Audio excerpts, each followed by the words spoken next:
Hi అండి. Hello మీ అండి. పేరు? నవీన్. ఏం చేస్తుంటారు? ప్రెజెంట్ జాబ్ సెర్చ్‌లో ఉన్నాను. ఓకే. సో, ఈ లైబ్రరీకి రావడం వల్ల మీకు ఎలాంటి బెనిఫిట్స్ ఉన్నాయి?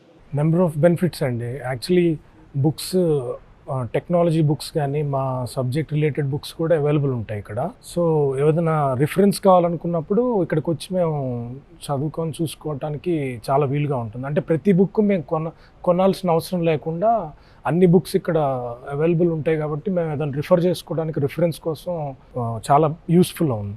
ఓకే. సో, ఎక్కువగా ఎలాంటి బుక్స్ చదువుతూ ఉంటారు ఇక్కడ? ఒక జనర్ అని కాదు కానీ but depends on my mood. నాకు పురాణాలు చదవటం కూడా ఇంట్రెస్టే. బట్ తెలీదు ఎటువంటి బుక్స్ చదువుతాను అనేది నా మూడ్ని బట్టి ఉంటుంది.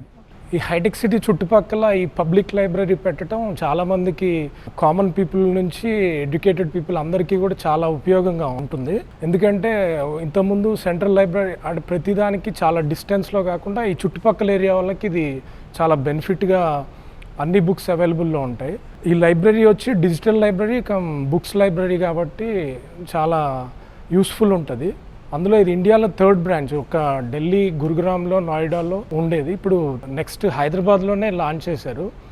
ఇది టెక్నాలజీ పరంగా కానీ మూవీస్ అన్ని బుక్స్ అవైలబుల్ ఉంటాయి కాబట్టి ఎవరికైనా సరే అందుబాటులో ఉంటాయి. బుక్స్ యూస్ఫుల్గా ఉంటాయి కాబట్టి చాలా నాలెడ్జ్ గెయిన్ చేయడానికి లేకపోతే బుక్స్ ఏదైనా మనం రిఫరెన్స్ కోసం కానీ టైం స్పెండ్ చేయడానికి కూడా స్పేషియస్గా అంబియన్స్ కానీ అంతా కూడా చాలా ఉపయోగకరంగా ఉంటుంది పబ్లిక్కి. ఈ పబ్లిక్ లైబ్రరీ చుట్టుపక్కల ఉండటం అందరికీ చాలా happy and useful. Nice. Thank you. Thanks అండి.